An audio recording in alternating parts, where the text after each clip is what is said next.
Hello and welcome to Granada Reports, live from the magnificent Astley Hall. We're here as the town of Chorley in Lancashire prepares to host the G7 Speakers Conference. Here's what's coming up. Nothing left to chance. The massive security operation to keep everyone safe as Astley Hall gets ready for its big weekend. Its star guest, US Speaker Nancy Pelosi. A proud moment for a proud man, Commons Speaker Lindsay Hoyle, who insisted on bringing the G7 speakers to his hometown. I believe in flying the flag for Lancashire, a true Lancastrian.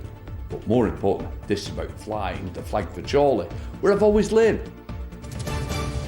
Chorley's chance to shine, how the historic market town is putting on a show for some of the world's most powerful people. And I'm in the studio with the rest of the day's news and sport, including... Where has all the water gone? Warnings that a lack of rain in the Lake District could be bad news for the rest of our region. And some beautiful skies around again this morning, but what does the weekend have in store? The forecast is coming up.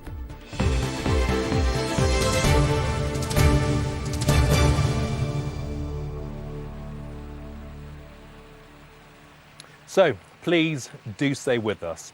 Well, Astley Hall is a Grade 1 listed mansion built just after the English Civil War.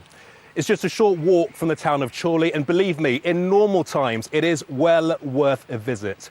But you can hardly get near it at the moment. A ring of steel has been thrown around this place to ensure nothing disturbs the peace for the G7 Speakers Conference. The security operation started not days, not weeks, but months ago.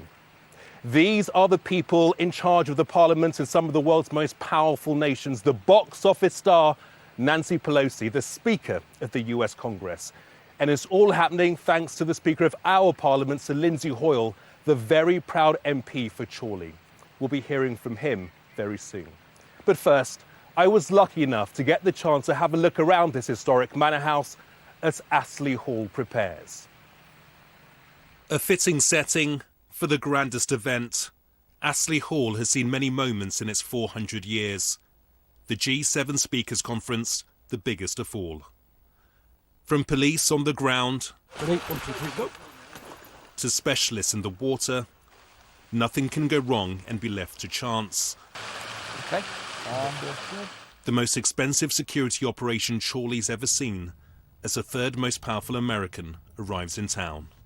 Nancy Pelosi, she is a senior US politician. She's currently Speaker in the House of Representatives, which is at Capitol Hill.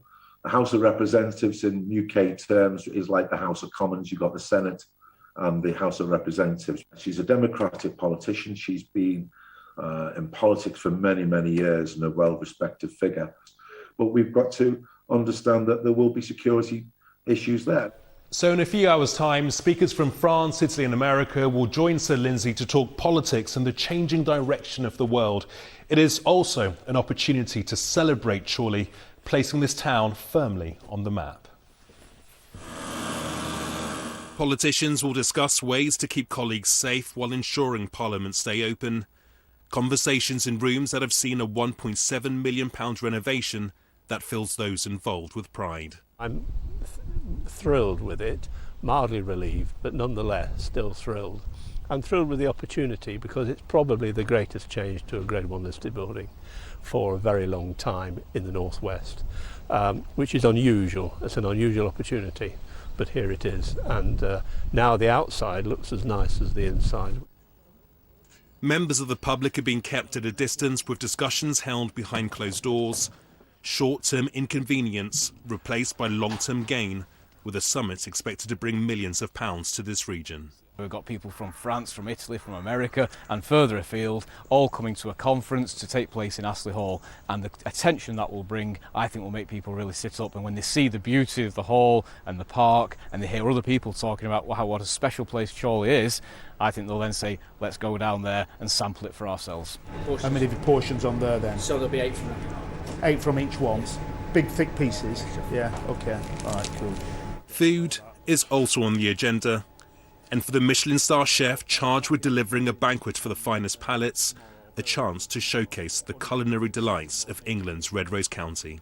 Lindsay Hoyle, who obviously has had a lot to do with this, was very specific that he wanted like a lot of local produce to represent, you know, the area. I mean, I guess the G7 will never be in Chorley again, so he wanted to represent the area. So we've got things like buttered leek smoke and bay shrimps on a crumpet. We've got a Lancashire cheese souffle. We've got some great sirloin of beef. Sirloin of beef was knighted in the area, and he insisted that we did our famous bread and butter pudding as well. So even the chocolates he selected, which come from a local chocolatier in Rivington. Yeah. For a town described as Lancashire's best-kept secret, Chorley is finally on centre stage, and beyond the walls of this stately home, history will be made.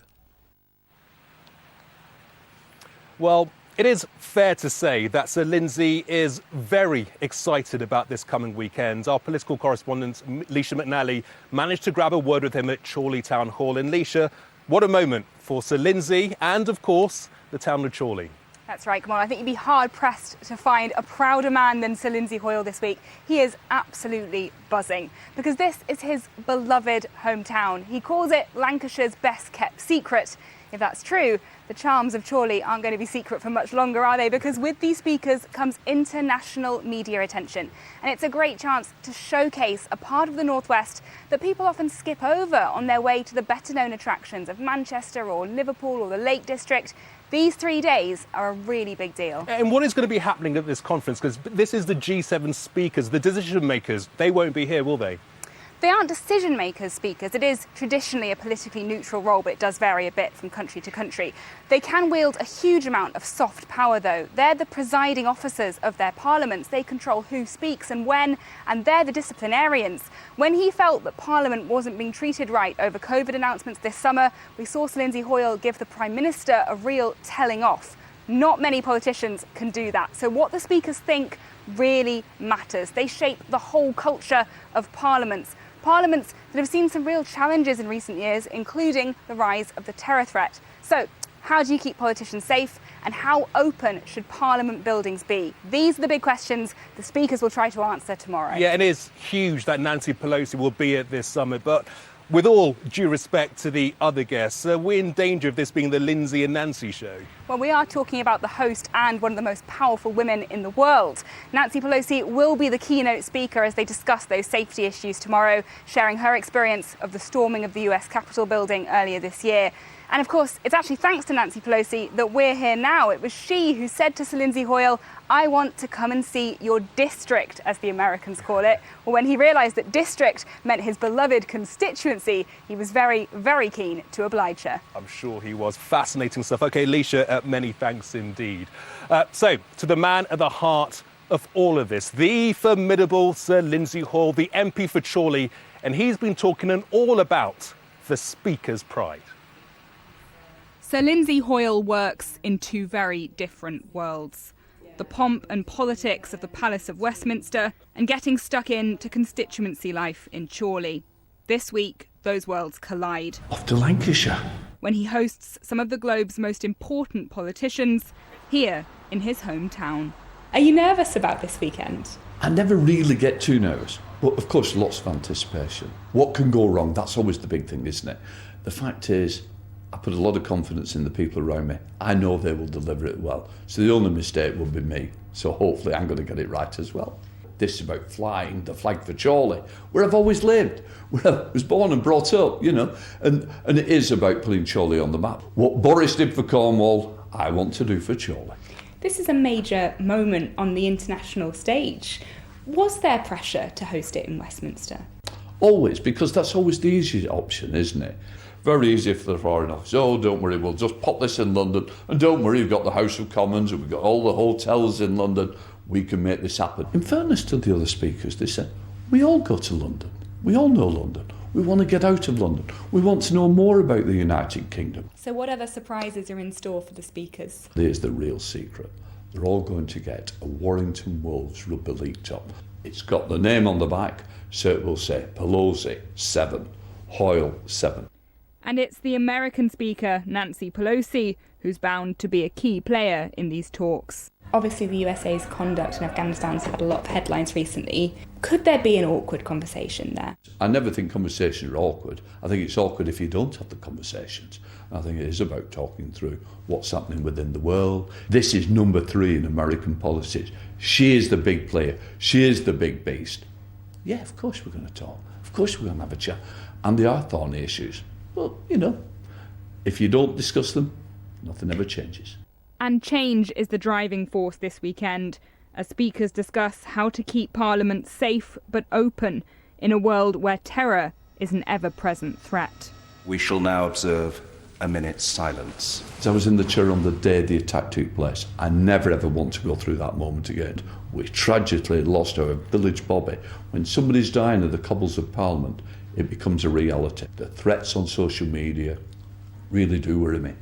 The fact that you can incite people to threaten, intimidate and bully, the threat of murder and rape, and more often than not, is usually against women MPs, and it's something we're going to discuss. But what can you do about threats like that? Well, we do have some senior executives who wish to come and talk to us about social media, so that will be part of it, and making sure the protection's there long term. It's a protection this Lancashire lad suddenly needed when he stepped up to one of the highest profile positions in the country. Then suddenly, I get the police phoning me. By the way, you've just had a death threat. We've been told there's a bomb under your car. I've never had that before. Does it frighten me? It's not about frightening me. What it's about is making sure that that doesn't frighten others from standing. When women MPs said to me, Lindsay, I don't think I'm going to stand again. I don't feel safe. I don't like the threats. And all they're doing is representing the constituents who's elected them. That cannot be right. After more than a year of planning, the speakers have just 2 days of discussion on how best to keep the doors of democracy open. So come Sunday night, what will a successful conference look like to you? They've all gone home safely. We've shared some real values and real opinions and expressions of what we need to be doing, and hopefully we can come forward with a resolution of how do we keep democracy open. Also, how do we protect people? If we've got to a stage where we've got answers to those really big questions, that's when I can relax. Yeah, and never has Chorley witnessed such a massive political event. I think it's fair to say that there is a quiet calm here at Astley Hall as this mansion, this manor house prepares for this huge political event. I'm sure things will be very different as those big political giants arrive here in the town over the next few hours to discuss all things possible, how important it is to keep their colleagues safe, how important it is for Parliament to remain open, for us, for members of the public, to witness the events that happen there on a daily basis. You can feel the excitement of Lindsay Hall, as we all feel here at the team at Granada Reports. Now, I'll be back later with more from Astley Hall very soon. But first, let's cross to Anne in the studio for the rest of the region's news and sports. Hello, Anne. Thanks, Gamal. You're looking great. Almost as great as the hall itself, but not quite. The rest of the day's news, and there are concerns about water levels in the Lake District Reservoir, which supplies large parts of the northwest with its water. United Utilities say we aren't at crisis point just yet, but heavy rain and more careful use of water in our homes is needed. As our reporter Ralph Blunson found, low water levels have led to a long submerged piece of Cumbrian history reappearing. This is the reservoir that was built in the late 1930s to supply Manchester with its drinking water. It now caters for 25% of northwest England's supplies. What you're probably asking yourself when you look at these pictures is, where is that water? The reservoir isn't dry, of course, but you only have to look at the banks to see how low the levels are. Standing on the edge of Haweswater, you can clearly see the remains of Mardale exposed to the elements. It may be picturesque, but its reappearance is deeply concerning to United Utilities. And anyone who lives in the Lake District will have noticed that it has been unseasonably dry throughout the summer this year. So from the start of June, we've actually had about a third of the usual rainfall we'd expect in the Lake District. As well as that, though, our reservoirs in the lakes serve a lot of customers down through Cumbria, into Lancashire and into Manchester. And actually demand for water is slightly higher at the moment and has been since the start of the pandemic. And that's because a lot of people are working from home and are using more water at the moment. When they built Haweswater and put a dam in the valley, the village of Mardale was consigned to the depths. Farmers were moved to other sites, the church left to the waves. It used to be rare to see the remains of Mardale, usually only during very hot summers. The last time was in 2018. But it's now been twice in 3 years, and we've not had an especially hot, prolonged summer. It's leading to calls for us all to try to conserve water.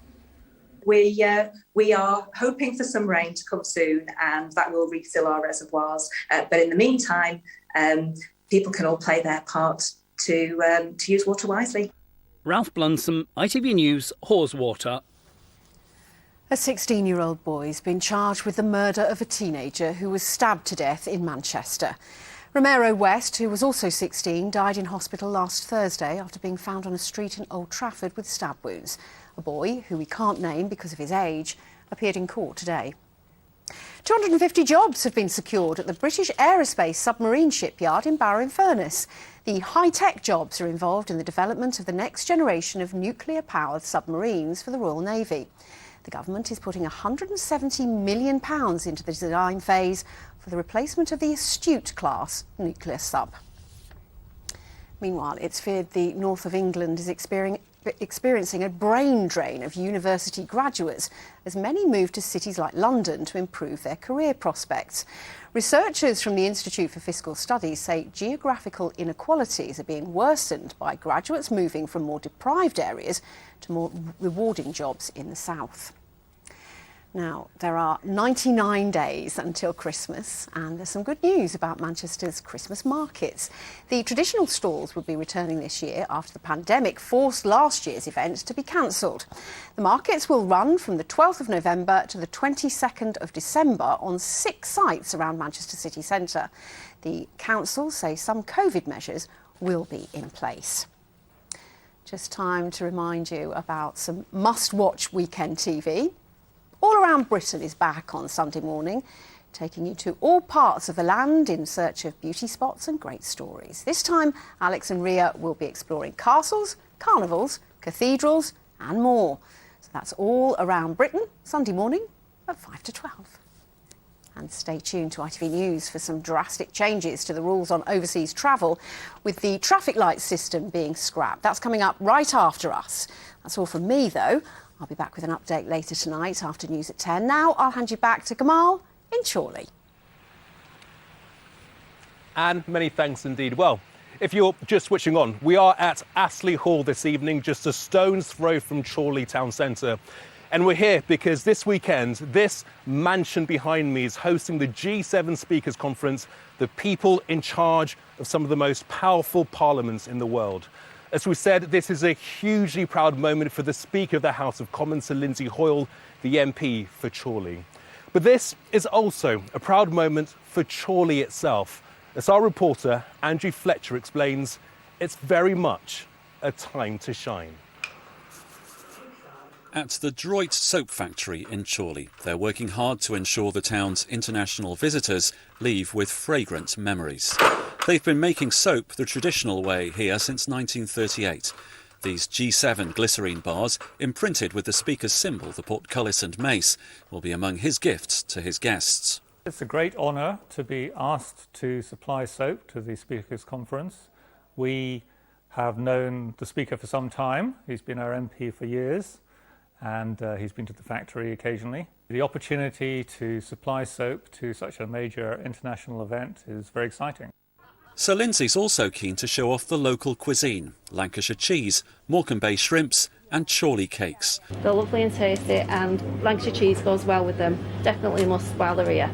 Nancy Pelosi asked him to take the conference away from Westminster and show them his district. He jumped at the invitation.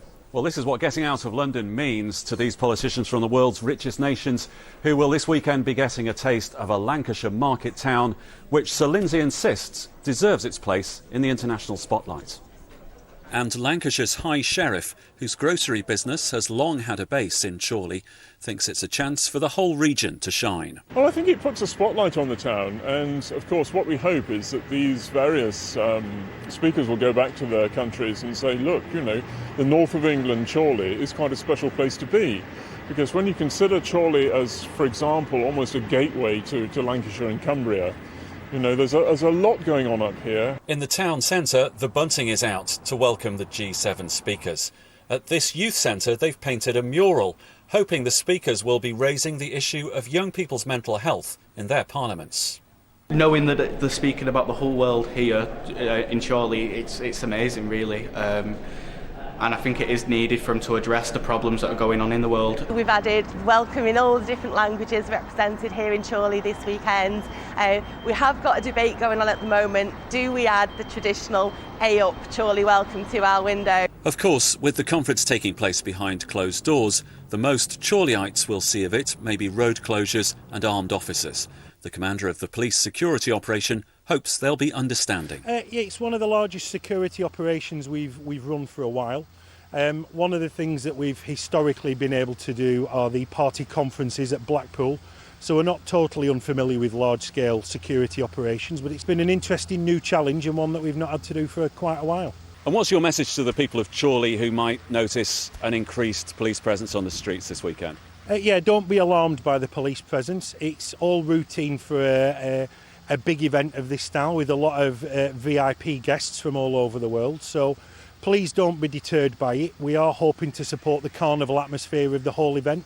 And like I've said previously, it's a lot of local police officers. So do come and say hello. And we want to be part of that positive atmosphere and the legacy for Chorley. Whatever that legacy turns out to be, there'll be a warm welcome this weekend from the people of Chorley basking in the spotlight on their town. It's nice to see it coming out of the main cities and giving the smaller towns an opportunity to actually show what they have. I think it's excellent that they're coming to Chorley. They're coming to the north. They're coming to a genuine market town with many things that people enjoy. So good for them coming here. I suppose it'll put Chorley on the map a bit more. Yeah, make it a bit more famous. Yeah, might even go down in history. Andrew Fletcher, ITV News in Chorley. Yeah, Chorley residents being part of history. So wonderful to see. Well, I am delighted to say that Rachel McQueen from Marketing Lancashire is with me this evening. And Rachel, firstly, when you first heard that the G7 Speakers Conference was coming to Astley Hall, what was your reaction? We were delighted. I think previously it's often been kept down in London when Britain's hosted it before. So for Sir Lindsay to bring it up here to Chorley in Lancashire is a great coup for us and just a great chance for us to show the world what we have to offer. If you live in the northwest, as we all do, you do take it for granted, don't you? What a beautiful part of the world, what a beautiful part of the country this is. Absolutely, you do. And I think, you know, the sunshine's come out for us today, which is perfect as well. Hopefully it stays for the weekend. But it really, you know, the assets that we have here in Lancashire for people to come and explore really are fantastic. And this is a chance for us to make sure that people remember them and actually come out and enjoy them. And I hope for you is that when these speakers arrive with their entourage, which no doubt will be large, they'll be going back to their home countries and they'll be telling their families, they'll be telling their friends what a wonderful part of the country this is. Absolutely, and it's not just the beautiful setting and the amazing buildings, it's the amazing welcome that they'll get here as well. Such a friendly place to come to, and I think we will, you know, they'll be telling their friends and family and we'll be hopefully welcoming many people back. It's been a very strange time for all of us over the last couple of years. I think it is fair to say. Is the hope now that more people can embrace Lancashire, can come and see everything that this wonderful county has to offer? Absolutely. I mean, we're 80% rural, 137 miles of coastline. There's all sorts of things to explore here. Loads of attractions and historical houses to visit as well. So there's loads to do. We've got some great itineraries as well, whether you want to come and stay just for a night or a long weekend or a good long week. And there's plenty to do in Lancashire. So really, we would welcome people to come and have a look. And if you could speak to Nancy Pelosi over the course of the weekend, what would your message to her be about Lancashire? I'd just say enjoy it. Enjoy the amazing food and drink that you're going to have here. I know Paul Heathcote's going to do a Lancashire feast for them tomorrow night. I'd get her to get out and about and enjoy it if she can. I think they've got an itinerary plan to take her to see different places. There's a local gin distillery, maybe she'll pop in there. So yeah, I think that she's just going to really enjoy her time here, and I think it's going to be a great impression for the US and all of her colleagues for Lancashire and England. Are you going to have time to enjoy the moment? Are you going to have any time to relax at all over the next course of the next day? I haven't done much of the hard work myself. Colleagues at Chorley Council and at Marketing Lancashire have done most of the groundwork, but no, I think that we'll leave them to it. I hope they have an amazing time and look forward to seeing all the coverage. I mean, we're really glad to have you here and just trying to feature it as much as possible. I am absolutely sure they will. Rachel, really good to talk. And, well, good luck to your team and good luck to everybody getting involved in this wonderful event. It's been expertly organised. I can vouch for that, being here for the last couple of days. Really, really wonderful to see. Rachel McQueen from Marketing Lancashire, lovely to see you today. Thank you. Thank you. Well, that is it from myself and the team here at Astley Hall. But before we go, how about this for a final thought? Now, one of the original Pilgrim Fathers who sailed to the New World on the Mayflower in 1620 was a Miles Standish from Chorley. He settled there and was among those who laid the foundations for the country that would later be known as the United States of America. Well, now, 400 years later, one of the most powerful women in America is coming back to Chorley. Maybe we'll see many more visitors from America follow in her footsteps and discover this beautiful part of the Northwest. From the team here and from me, at Astley Hall, have a very good night. Bye-bye. Now that is brew weather. And only boiling what she needs. United Utilities sponsors ITV Granada weather. Big up you, sis. Thank you. A very good evening to you. Hope you've had a lovely Friday. The weekend is here and it's a bit like the curate's egg, good in parts, in that tomorrow will be dry and sunny and feel quite pleasant. But on Sunday, we're due some really heavy rain. So make all your outdoor plans for tomorrow. Things will be settling down next week with high pressure back in charge from Monday. So some better news ahead. The details then. We've had a front which has stalled out in the west today, and that's given the Isle of Man a rather cloudy, damp day. Elsewhere, we haven't done too badly in terms of sunshine, but it's really Sunday when we'll see the next batch of rain, which will be heavy across England and Wales. And then into next week, high pressure back in charge. So although it won't be really warm, it will be more settled, and there's some sunshine to look forward to. Back to this evening, and that front is still out in the west there, so that's going to give the Isle of Man a rather damp night. For the rest of us, it's dry, a few clear spells, but a mist and fog here and there, and temperatures down to around 8 or 9 Celsius away from towns and cities before tomorrow morning. On to tomorrow. The sun will be rising at 6:49, setting at 7:20 tomorrow. Saturday, not a bad day for getting out and about. Mistiness around, perhaps a few fog patches and out of thicker clouds, some drizzle to start the day. But bright spells should get out, and it's a largely dry afternoon, save for 1 or 2 very isolated showers, perhaps across Lancashire, but also Cheshire and the Peak District tomorrow afternoon. The air is still warm at 20 or 21 Celsius. There's less of a breeze than today. Sunday does look rather wet, I'm afraid, and it's feeling cool. But the better news is by Monday, things are settling down nicely. Have a great one. United Utilities sponsors ITV Granada weather. 2 sugars, please. Oh, lovely.